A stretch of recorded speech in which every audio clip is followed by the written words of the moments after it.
To all my perfectionists in the Omniverse out there, it is your Lord Paragon Perfection here, and today we're going to be talking about this Nessa controversy in the Pokemon Sword and Shield community, because as of late we've seen different depictions of Nessa. Even before the game came out, we saw NSFW art and Rule 34 art, fan art of Nessa, both in her natural state and in her fairer skin state. And recently there's been a mod release for Pokemon Sword and Shield that has caused the community, the ignorant part of the community, to run wild. So I guess it's time for a Pokemon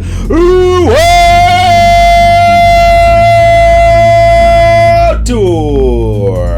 And on this destination, we're going to try to sift through all this mountain of ignorance and get to the point of why people feel the need to be upset with a lighter skinned Nessa. So recently a white Nessa mod was released for Pokemon Sword and Shield, and it caused the ignorant part of Twitter, which is almost 90% of it, to go into a frenzy. You had people threatening violence, you had people threatening to attack other people simply because they saw Nessa with lighter skin. Why would anyone be upset with a lighter skinned Nessa?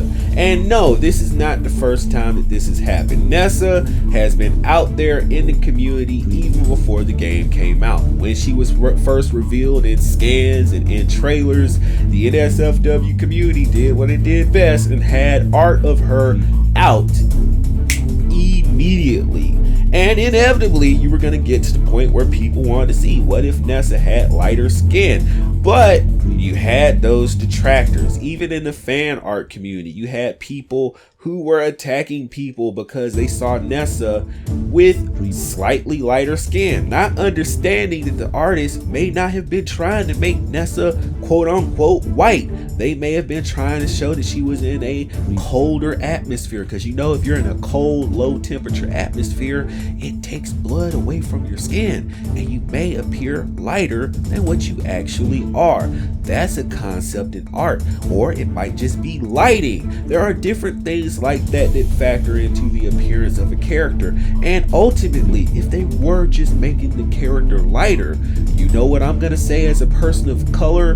Good on them. Because when I look at Nessa, when I look at her original design, I don't necessarily think that she is a person of color or black, rather, because most people ignorantly and automatically assume that Nessa is a black character. They automatically omit the possibility that she could be Indian, she could be Native American, she could be of any other race. Why do people, especially in the anime branch of things, automatically assume that when they see dark skin, it is a black character?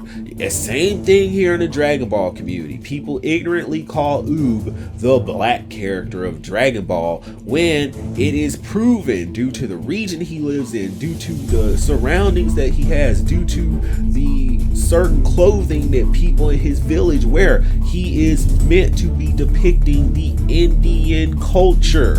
But people want to co-opt a dark-skinned character and automatically call him black because they want to be ignorant. And that is coming from a person of color myself. I'm tired of seeing that ignorance. Nessa is probably not black to begin with. As far as anime is concerned, a character might just have dark skin for the sake of design.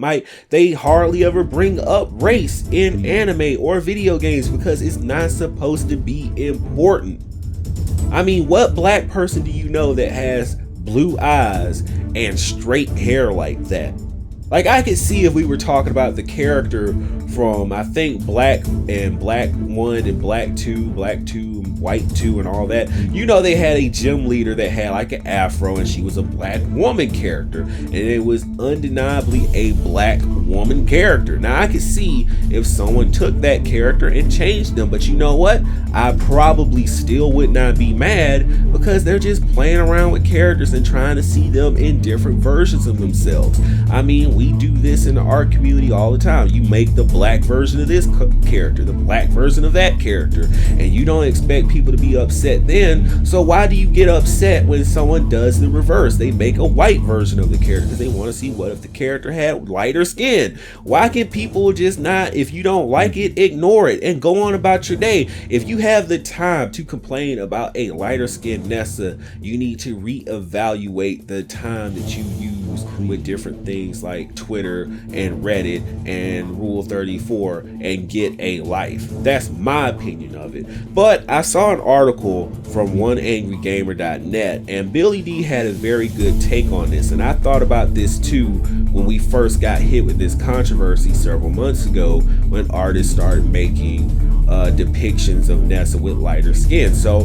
Billy D says, where were all these people that were outraged when Triss Marigold, a red-headed woman, was race swapped in Netflix? Where was the outrage when Catwoman and Jim Gordon were turned black in the Matt Reeves' The Batman? Where was the outrage when Poison Ivy was turned into a black lesbian in the Harley Quinn comic? Where was the outrage when Captain Keyes was blackwashed for the upcoming Showtime Halo series? Where was the outrage when Ariel had her Danish heritage erased? And yes, this was the particular one that I thought about. Where was these people when Ariel was changed into a black character, when even if you go beyond a Disney movie, you go into the actual legend that the movie is based off of, and the character is Danish and they are white, they have red hair. So why is it okay in that instance and you're not supposed to have outrage? But when the inverse of that is done, then you have people that want to get the pitchforks and torches. You guys don't even know if the character is supposed to be black. They may be Indian,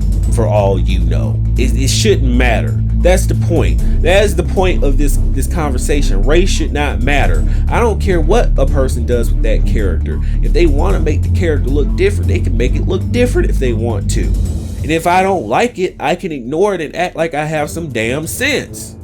Preview. So at least, and this is as per the article, at least there were some people with a semblance of sanity still orbiting the gray matter in their skull cap. Those are the words of Billy D. Gamers who appreciate the hard work that the modders do were also online to shower the modder with praise and to tell them how great the mod was, as well to offer some much needed levity to the situation after cultural terrorists injected all sorts of negativity into the atmosphere. And there were several tweets saying white Nessa is so damn cute. I think it's amazing how people rage their brains out when they see a white Nessa mod calling it racist and things like that, not realizing that this mod was made specifically as to bait people like them. I don't know what I thought of this when I saw white Nessa, and it's a pic down there. In any case, the white Nessa mod is causing all sorts of conniptions within the community of cultural communists. Pokemon Sword and Shield is available right now on the Nintendo Switch. Warts and all, if you have the modded Switch, you can get your hands on the white Nessa mod right now, and that's from Billy D over on oneangrygamer.net. Now personally, I like both Nessas. I like a darker skinned Nessa, I like a lighter skinned Nessa. I like different interpretations of my characters and I don't have problems with them. But if you have the time to get that angry about different interpretations and skin colors and race, then you need to reevaluate what you do with your time, because you only have so much of it on this green earth. And if you're going to waste that time whining and griping about the skin color of a fictional character, then you might want to go ahead and get a better life. So that's been the video for today, guys. Of course, I've been your perfect being and the #1 anime gaming Dragon Ball and Pokemon channel on YouTube and the internet. Of course, the name being Lord Paragon Perfection. And I will see you in the next video. Don't forget to hit that subscribe button, click that notification bell, follow me on the Discord, and get in touch with me on Twitch. And I will see you in the next video. Peace.